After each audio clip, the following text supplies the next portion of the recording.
market, he would be Aaron Judge, right? He would be commanding a multi-year deal with, a yearly salary somewhere north of $40 million. That's how many folks are banging on the door here and wanting to know, hey, can we talk to Tony? Can we talk to Tony? Tony D'Angelo joins us each and every Tuesday, and we chat with him about a wide variety of different topics. He was the one to uncover Semaphore in the very, very beginning. He's got a great Twitter follow, Tony D'Angelo 7. You can follow him there. Tony, good morning. How are you? Good morning, Lee Elci. Good morning, everybody. Proud to be among you. This is my family. This is how I look at it. We've got excellent people on this network. Starting with you is the Don, the paterfamilias, and Chat, Rocky. I'm just proud. When I say I'm proud to be among everybody, I really am, and I just kind of follow. When I had asked you, you said, "Yeah, come," and I'm a great believer in that. Well, and that. I follow the Screaming Jay Hawkins rule of life. I don't care if you don't want me; I'm yours, man. Anyway, we got a lot of ground to get to. I know. And we're speaking today to these. We're back on the political bean brains that kind of think that corruption doesn't matter, and we're going to show you some more of. Put it this way: it would concern the heck out of me if it doesn't you. We live in this wonderful world of corruption doesn't matter in Connecticut. We're different. We don't have corruptions. And we mentioned last week on how our governor, Ned Lamont, who I'm starting to call Governor Ethical Ned Lamont, has been using any one of four tainted nonprofit organizations. I like to call them the four horsemen of the nonprofit world: Advanced CT CERT, the Yukon Foundation, and 4CT to run government business under the cloak of nonprofit secrecy. Just so you know, nonprofits in the state are not subject to public disclosure, and what we get, we wrestle. So last week we took a good hard look at 4CT, that's 4-CT. It's the governor's designated COVID charity. He designated it, and how Ned and Annie's daughter, Annie Lamont, his wife, Emily Huntress Lamont, is working the data collection bank inside of 4CT. And the data collection bank is populated, if you will, by the handing out of 4CT cards. They're like little debit cards that they give to the people whom they purport to be helping. Now, we also went through the fact that the Lamont Family Fund gave $1 million to this effort, and the Hartford Foundation for Public Giving gave about 3.3. I've got the figures if anybody's interested. So $4 million goes over in these cards that essentially have a wonderful byproduct of collecting data and data development. And we also pointed out that Ned doesn't want you to know that they're doing any of this in a nonprofit. It's just, we weren't supposed to know any of this, and this is an old con game. It's known as inside man, outside man, and Emily is the inside man who has access to data that is very valuable to her parents on several fronts. And you have to ask yourself, if ethical Ned were really ethical Ned, why does he have to do this stuff in a nonprofit? Why can't he just give $1 million to help the poor and his daughter can go work somewhere else? If he were legitimate, he wouldn't be doing this. Now, when you look at this as it goes down, I made a statement last week, and I said that he's making a data bank of citizen data, and one of our very astute listeners, much more astute than I, said, "Hey, Tony, it doesn't stop there. He's also creating a large data bank for the undocumented and the illegal and he has a major effort, or 4CT is a major effort, with the Afghan immigrants in 2022, so they're alive and kicking. So Ned's doing his part to add to the 3 million illegal border crossers, and doesn't want you to know any of that because it's all in a nonprofit. Now, you look at all this, and you can make up your mind as to whether this has a humanitarian bent to it, if these are people that are handing over millions of dollars because they want to help others. I'll leave that to you. My mother would say God will do the judging, but I've been doing a lot of it myself. Now, think about for a moment, Lee Elci, what's collected on these cards? You got all the personal data, where they're living or where they're staying, COVID test data, because everybody's getting tested for COVID. Think, semaphore and genetic profiles and where that all goes. And data can flip very easily from system to system. Spending habits, place of residence, the social services used. And the amazing thing is these are 2,300 people in this one fiscal year, which was the one ending 9/30/2021, which is the last data available. Any person can know up to 600 people, so that's a pretty formidable bank. And I began to think a little bit and say, and I made another statement, and I said, well, you can construct voters with this stuff, or you can engender them, or you can make them, if you will. I started to do a little studying on this, and I started to look at how difficult is it to register for voting in Connecticut. Let's be clear about one thing. Bottom line, the way it is, you don't believe me, go and read it. Section 923 of the Connecticut General Statutes requests, but doesn't require any form of identification to vote. And if you don't believe me, again, go read it. And you can look at the state of Connecticut mail-in voter registration form. It's out there on the internet. It's a curious form. As I was told many years ago by those much wiser than I, forms are, shall we say, constructs of statute and policy. And it's really kind of interesting. ID is requested, but it's like the most incredibly weak ID. Well, the last 4 digits of your Social Security number. Any one of these things, you don't need all of them. I can just pick 4 numbers, by rolling dice.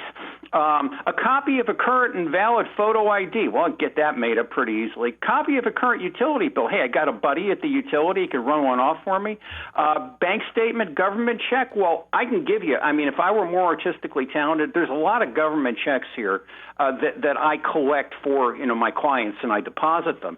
Little photoshopping. I could certainly, maybe not me, but somebody more artistically talented than I can. Again, these are requested. But there's one little notation on this thing. Again, a form is a creature of statute or policy. This blows my mind. And it says it's about an inch up from the bottom left. Note, the particular social service office at which you register to vote, or whether you decline to register, remains confidential and will be used only for voter registration purposes. Okay, what am I looking at? The seemingly innocuous little disclaimer. This has got to tell me that Connecticut social service agencies are actively recruiting patrons to vote, because if they didn't, you'd have nothing to decline. No thank you, Lee Elci, I don't want the red Cadillac. You don't have a red Cadillac to give me. So what the hell is going on here? Now, voting is not an obligation, but it's a right to be exercised to one's will. What does social services have to do with voting? You're going in, you have a need, you're poor, you've been battered, you've been sick. I mean, it's like, again, what's going on here? Also, this decline to register language. I mean, are people being like kind of, we got to register. You got to register. Well, I don't want to register. And they're thinking, well, if I don't register, is somebody going to do something to me? I asked the question. And the other thing that really gets me here, to me, the killer, why the omerta? No matter what you tell these people, it's clear, no matter what people tell you, it's clear that you're not going to be prosecuted as this information stays within the confines of this social service agency. So it's never going to get to a point where you're actually going to, because social service agencies say, we're not going to, hand this stuff out. It's like, it stuns me. So it's, And this other thing is that, we have so many registrars, we have so many places, we have really the question of where are the ballots printed. We've never really answered that. I've asked it. I've got nothing but silence. There's millions of dollars that have gone to the Department of Corrections where we know there's a printing press. and you think that's bad, it gets worse. Go look at the Office of the Secretary of the State, the website. Is a driver's license or photo ID required to vote in Connecticut? No. All you really have to do is give an affidavit in lieu of presenting ID. There's even a homeless standard for voting. I have no ID. I have no nothing. I'm over there in that street corner. Register for me to vote. Now, you can run the train, and you can maybe get to like 6 or 7 places. So, and I guess my concluding thought on this subject is if we're told that, mail voting and all this other stuff is safe and legal and corruption doesn't matter and all this other stuff, why is every single thing I look at, Lee Elci, does not speak to control, it does not speak to uniformity, it does not speak to honor. We know we have social services involved. It's going entirely the other way. Now, if you're looking at this and you're Denise Merrill and you're like, oh, this is wonderful and these people know what they're doing, I mean, no, can't be, isn't it? Your ball, my friend. So, yeah. When you say, first of all, 2 things. One is since last week when we talked, there was an explosion on not only social media but media in general about some of the things that you had said. Have you heard anything from any of those about what you had exposed last week? And then secondly, when you say it's requested, you had just pointed out that you do have to sign something if you don't have an ID. Yes, you have to give an affidavit. Okay. I just wanted to make sure that people understood that because I know people who have tried multiple times to vote to prove a point without showing their ID. And sometimes, they say they don't have to because maybe they know the registrar, so they don't have to sign something. Some other times they do.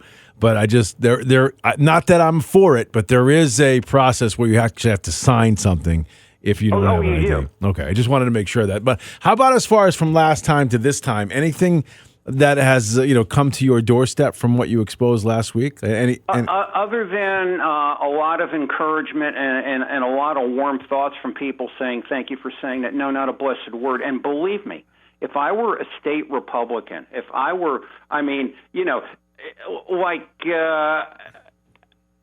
be livid. I'd be up in arms. I don't know. I would be yelling and demanding, what did you do? What's going on in these social service agencies? What's happening with the ballot? And to your point, about, you have to sign something. Sure. These people, Lee Elci, are coming into social service agencies saying, you could sign that and that's going to stay here. It's, right. Hallelujah. God bless America. That's the whole thing. I don't think they really understand or really get to what an oath and affidavit. Sign it, and I'll get my 4 CT cards. So I'd be asking, what did you do, and how often did you do this? Because if it's a close ball game, and don't cry to me if you lose. Right. So that was going to be my next question. So we know this particular organization is grabbing your personal information. Would you have to make the assumption that others are doing the same thing?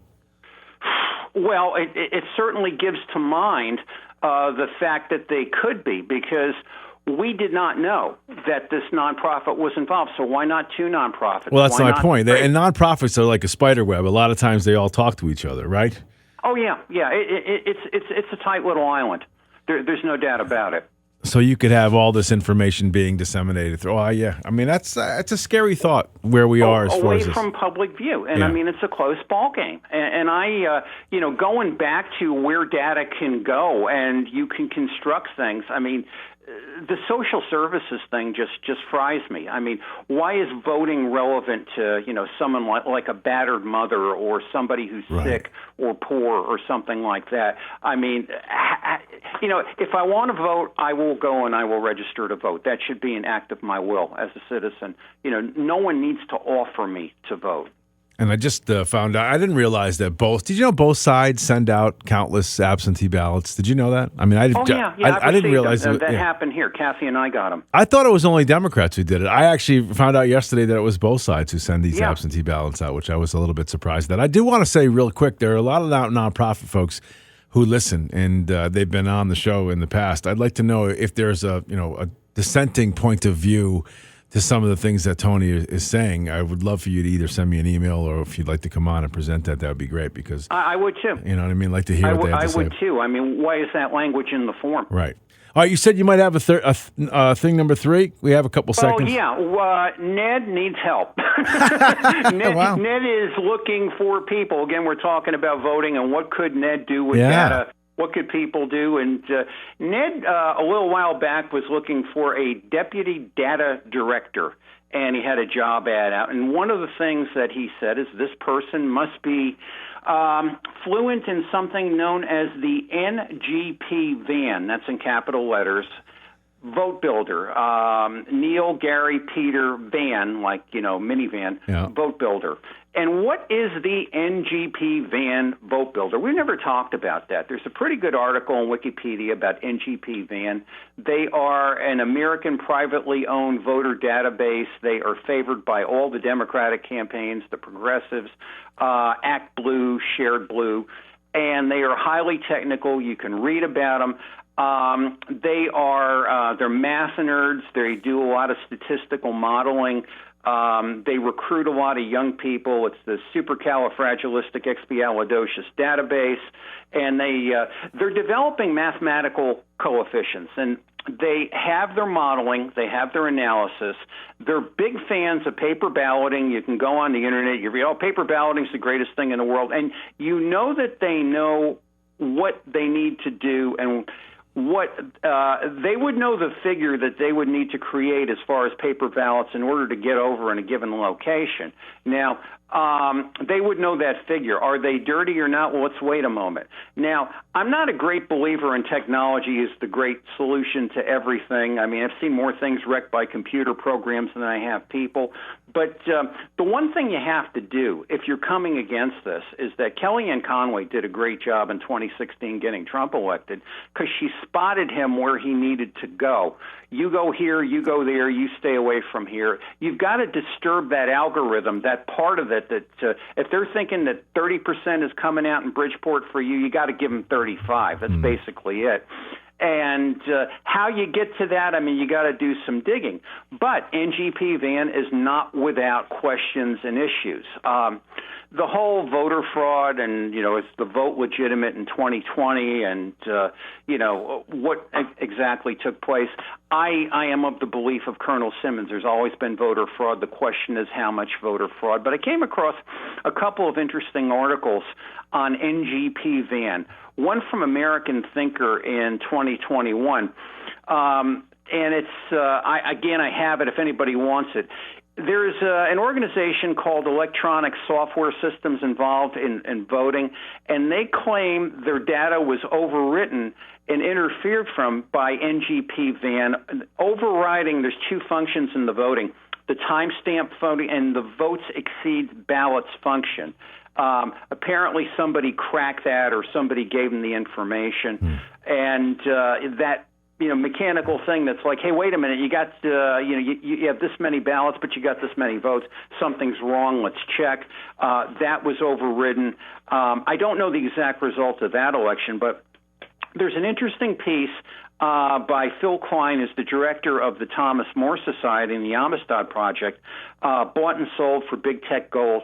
You can read it. You can take it for what it is. But they talked about how Michigan, Gretchen Whitmer, used a agency of NGP van for every action. It's called Every Action Van for a health department database. And the contract demanded sensitive information from Michigan citizens at the threat of arrest.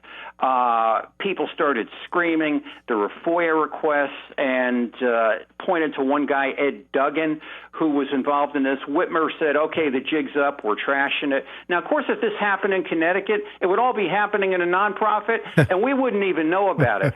So and my last thought is, and I was thinking about this, I was standing in the shower. Remember when Joe Biden, I think it was some podcast, and he said, we've got the most incredible voter fraud organization or the most extensive ever. Oh, no, that's crazy. It's whatever. Was he talking about this? Maybe. I mean, when he was having like a little brainstorm?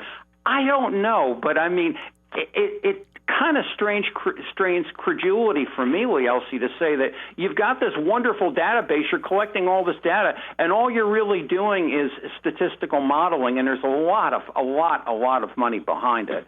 Why would they not go to the next logical step? I mean, especially if you're them and you know their integrity. Tony D'Angelo, follow him on Twitter, Tony D'Angelo7. Tony, great stuff as always. I'll talk to you next time. Appreciate it, pal. Thank you, pal. Thanks, everybody. You have a good one. Tony D'Angelo. Again, check him out on Twitter. And again, later on, if you missed any of that, I'll post it up on SoundCloud. You can hear the whole thing. All right, we got to take a break. Huge news from my political girlfriend, Tulsi Gabbard. I'll share that with you next. Stick around. Take the highway to the end of the